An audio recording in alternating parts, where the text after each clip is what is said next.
This question is from a listener called James. Thanks, James. He writes, I saw today that the UK Home Energy Scheme has 98% failure rate on outside wall insulation. Given this, among many other examples, is Build Baby Build doomed from inception unless Labour overcomes its visceral terror and disdain for confronting the rampant rent-seeking and, in any other country, we'd call this corruption that characterises modern Britain? Without meaningful reform, will attempting to push for another 1.5 million houses through the current building cartel arrangements actually make the housing situation even worse? So there's a bit to unpack from this question. He mentions corruptions and cartels. So I'll just fill our listeners in case they didn't see this story of a number of house builders that were investigated by the competitions watchdog for sharing confidential, sensitive information with each other on pricing levels and other things, which would put customers at a disadvantage in a certain area if all the house builders were, pitching to customers at the same level. So that's probably what he's referring to here. And there's also been other stories of bribery among construction companies and things like that. But what he's really asking is, are these houses going to be built poorly if we try to build so many of them under the current system that we have? What do you think, Luke? I think it's a risk, definitely. I mean, if you look at the Grenfell inquiry and the revelations from that and the subsequent cost of tearing down and fixing the cladding on so many buildings, there is a risk that if you decide to rush things, do them too fast, in 20 years we have the inquiry into the Build Baby Build scandal, and it really could happen. So I think Labour need to be very careful. It's a very difficult inheritance to have because ultimately they came in, there's a sort of almost housing theory of everything going on at the moment in British politics where everyone I know who's young, who wants to buy a house, they just want more things built and fast.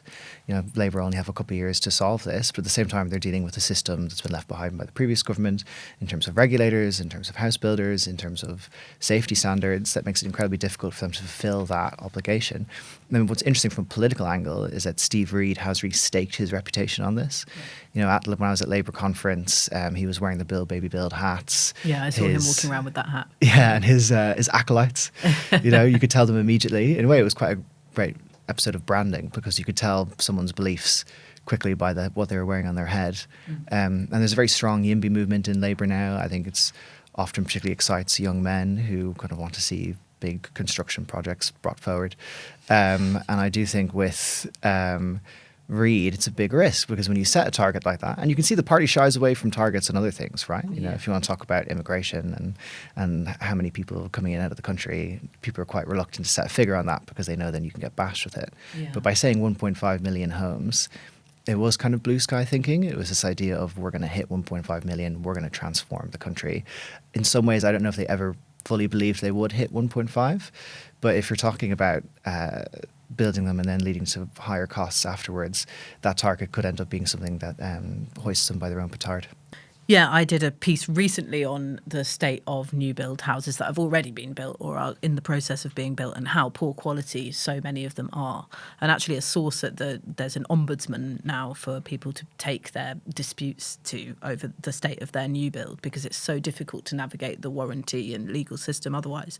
I heard from a source from there that, that's just the tip of the iceberg and this is actually a really big problem. So you're right that if quality isn't built into this target, then you could see another scandal, along the lines of the rack scandal with the dangerous concrete in schools, which meant that schools couldn't open after the summer holidays a few years ago, or this building safety crisis post Grenfell. Could we have a Build Baby Build scandal in terms of people moving into houses that just don't function how they would expect a brand new house to function?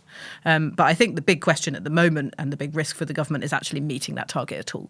A lot of people, particularly in the house building industry, think it's impossible. That's what I've been told when I've been reporting on this topic. And I think Steve Reid is basically staking his position on that, isn't he?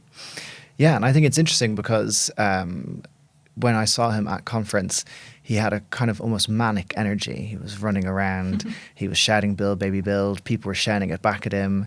They were getting together and doing sort of big, almost like social media moments where they're all standing around with their posters. And in a way, it was in some ways refreshing. And it's great to see a politician really put themselves behind something. Yeah. And ultimately, if he were to meet that, it would be positive. In some ways, I'm reluctant to make too much fun of Steve Reid for putting himself out there.